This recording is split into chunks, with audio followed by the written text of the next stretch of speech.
Good morning. It's good to be here with everyone.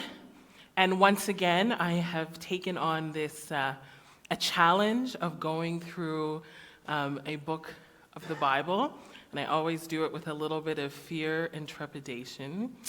So give me some grace. Exodus is a big book.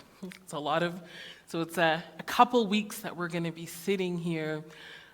Sitting in one of the probably very well-known books that most of us have either watched a movie about. Anyone? Prince of Egypt? See, that's from my generation, is Prince of Egypt, and then my parents was the Ten Commandments. So we've all it's one of those things that's kind of familiar. You hear about it both in pop culture and within church circles. So let's see what we learn together. And as always, I encourage you, if you want, read along week by week. So the book of Exodus kind of invites us to ask a lot of questions. It invites us to ask questions like, what is God like? What is true? What is historical? And how does context affect how something is read? And all of these questions are worthwhile. They're scholarly and even eye-opening, and there's something about them that I do hope that we'll get to in future weeks. But there's something that when you look at Scripture, and I tend to look at Scripture very theologically, and I look at it, very much around context and very much around what is happening in the time, how do we connect it to today. But there's something that can happen when we find ourselves only in those kinds of places, and that sometimes we forget this question. Why is the text here? And I think it's important for us to recognize that the text is here for a reason.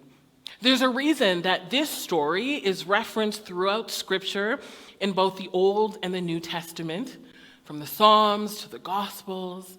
In some ways, it becomes an anchor text for us as Christ followers, but it was also an anchor text for a nation that was trying to understand permanence, for a people determining their allegiance, for a people group entering and leaving exile, finding them somehow conquered and then finding themselves as ones who conquer.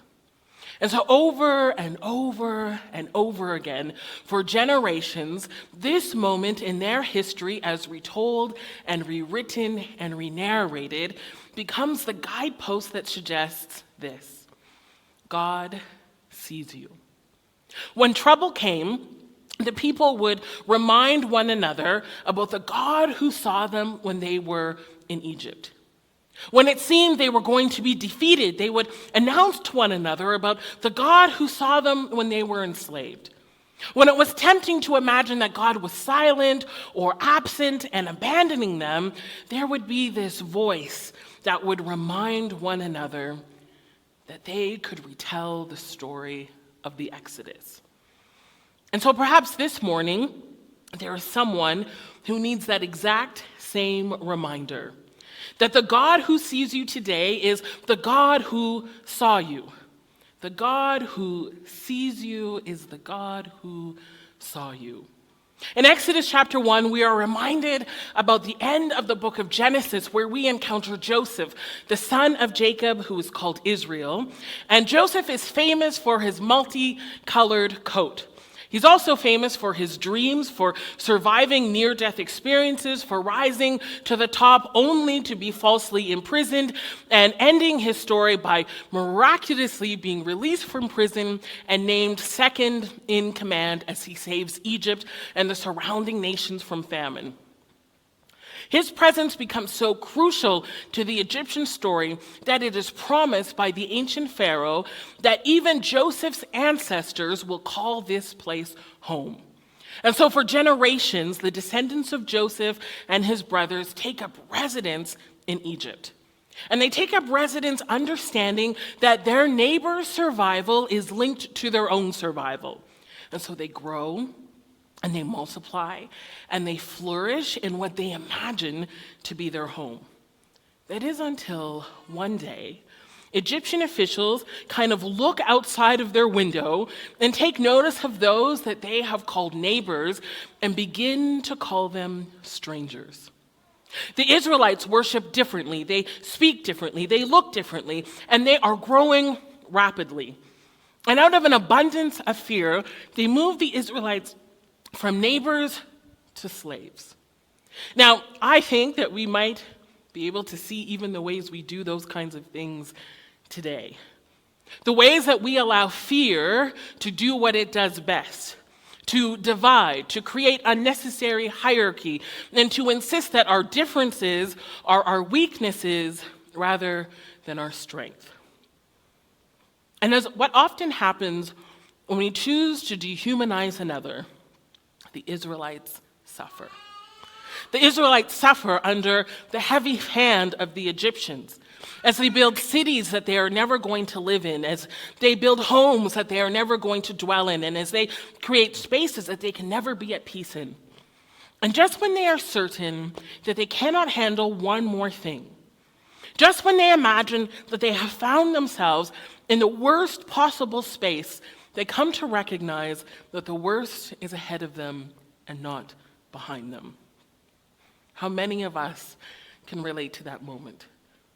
That moment when you discover that what you imagined to be your worst day, what you thought was going to be your worst moment, your hardest year, your most difficult situation, is in fact just the beginning of a downward trend.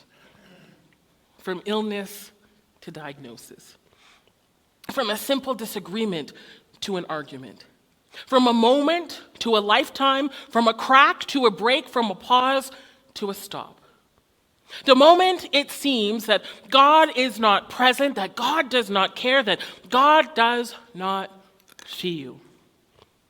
For Israel, that moment is when those who rule over them announce that all of the male children must be killed at birth.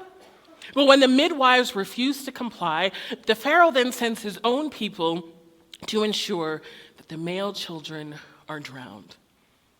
And you can imagine that in this moment, it would be fair for those who find themselves oppressed and maligned to suggest that God is not present. It would be fair for them to understand and to recognize and to imagine that God does not care, that God does not see them. But as ones who view this story from the outside in, we can say with confidence that despite what they were experiencing and despite what was surrounding them and despite the injustice that enveloped them and despite the fear that was used to produce fear within them, the God who saw them is the God who sees them. The God who was present with Abraham, their father, is the God who is with them now. The God who kept Jacob is the God who is with them now. The God who walked with Joseph from nearly losing his life to being one who saves the lives of others is the God who sees them even when it is their own lives and their own hope, their own joy, and their own peace that is being lost. And it is not enough that God sees. It's not enough that God knows, but here we find a God who also mourns, a God who weeps, a God who in the midst of seeing all that is evil rising, all that is not well, all that is not as intended from the beginning, is not simply content to remind the people that heaven is around the corner, that death is their freedom, that heaven is their portion. Instead, we encounter a God who bends low and as they have done time and time again, calls just one to pay attention. Calls just one to pay attention to what surrounds them. We encounter the God who forms just one to notice the misfortune, the injustice that seeks to devour them. Asking just one, not just to see the harm, but to respond in the face of persistent evil and have the courage to walk others towards freedom. But as we know from our own encounters with evil rising, with bondage flourishing, and with freedom waning, even when God is at work, the powers and principalities around us rage on. And that is where we first encounter Moses. children are dying. Fear is rising, and Moses is born. His mother devises a plan to save her son, and she creates a basket. She covers it with some waterproof substances and places him in the reeds of the Nile River. And day after day, her daughter Miriam comes out and watches him and then brings the child so that the mother can feed him. Now, this short-term solution seems to be working, that is, until this day when the daughter of the Pharaoh shows up. Now, you can imagine the kind of fear that would have been going through them, that the daughter of their greatest enemy has shown up and has seen their ill-fated plan coming together. This could mean death, or this could mean life, and on this day, Moses is saved. Moses gets to stay with his mother. He's then raised in the palace. The slave becomes a part of the royal family. That is until one day, as he sees those who are his actual blood brothers and sisters being treated with grave unkindness, he murders one of the Egyptians. And it becomes clear to those who have raised him that his allegiance is not with them, but rather it's with those from whom his lineage emerges. And this puts Moses in danger, and so he runs away with blood on his hands, with his identity confused, and the emergence of a calling to pursue justice growing within him. And as for so many of us, it is in the wilderness where he moves from wondering if God sees him to understanding that the God who saw him as a baby in the Nile is the God who sees him, who knows him, and is calling him to join in the work of all things being made new. But for those who are still building cities they cannot reside in, homes they will never own, and spaces that can never welcome them, all that they see around them is sorrow. All that they feel is the weight of oppression. All they can imagine is that God has forgotten them, that God has abandoned them, that God does not see them. But the reality is the God who saw them is the God who sees them. And while it may appear that God is remaining silent in the midst of their great pain waiting for the formation of Moses, if we go back over the passage, we see that God is at work through the midwives who refuse to comply with the unjust requests of the Egyptian overlords. We see God at work as Moses' mother and sister do their work of resistance. And we can only imagine who else and where else small miracles emerged as the faithful followed, even if their actions are untold and unrecorded. The God who saw them is the God who sees them, and the evidence of God at work, of God's faithful observance and care, is best revealed when ordinary and everyday people who have heard and seen and understood the call to act justly, love mercy, and to walk humbly respond to what they see around them. Come on, oh my God, you guys. That was good. Okay, I thought it was good. Pat myself on the back. I'll try again. Okay.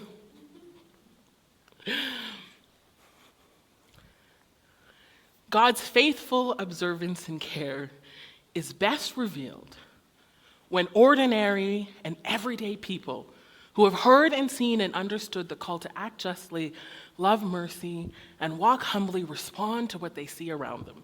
Now, I understand why that doesn't get people excited, because what we actually want to hear is that the way that God demonstrates his care is that he comes down and he says, there is the crack and I'm going to fix it. There is the pause and I'm going to take you out of it. There is the illness and I'm going to stop it. And while there are times when we have supernatural engagement, most times the way that God works in our world is through you and through me. And so we have to find ones who respond not as though they are afraid. We find ones who respond not with cowering and with hiding, but we find ones who are courageous. Courageous enough to respond to what they see as God would respond. Courageous enough to insist that they are the hands and the voice and the feet of the God of heaven here on earth. And it is because of such courage, both in the story of the Exodus and our everyday stories right here in Calgary and beyond, that we are reminded that the God who saw us is the God who sees us. The God who was present when you discovered you were ill is the same God present when you find your way through the diagnosis.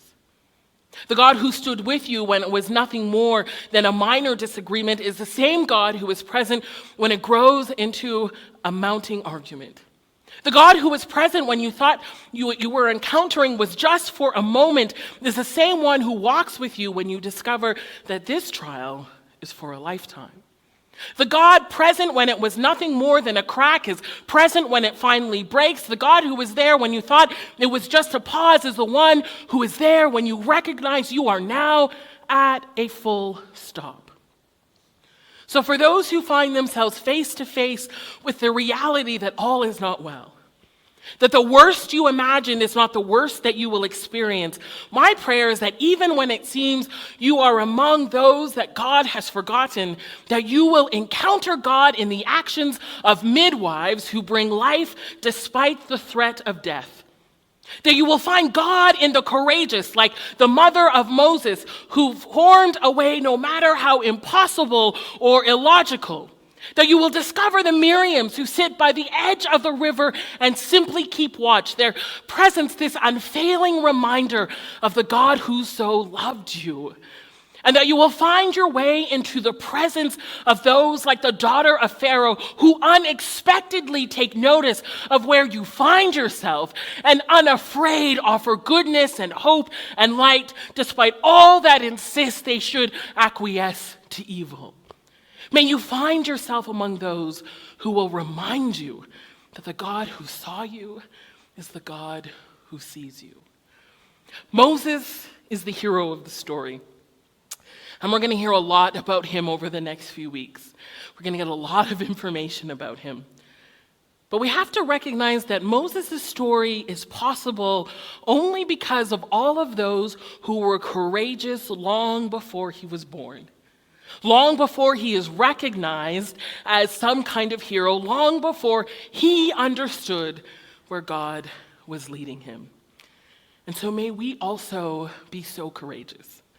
May we be so courageous to respond to what we see around us, within us and among us, with this truth inspiring us, that the God who saw us, the God who was present in our worst moments, the God who showed himself faithful in our successes, the God who we relied on when we had no one and nothing else to lean on, that God is the one that sees us exactly where we find ourselves today.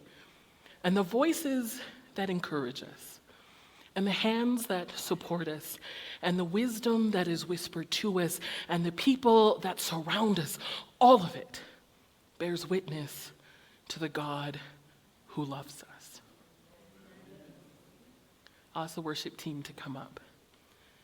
May this love, may this grand love that shows up in a hug, may this grand love that shows up in a whisper, may this grand love that shows up with a warm word, with a text at just the right time, with a phone call, with a message, with an offering of food, with the handing of something that you needed that you didn't even know you needed. May this love enfold us. May this love transform us, and may this love be multiplied to those around us, so they too may see and know and understand that the God who saw them is the God who sees them. Let's stand together.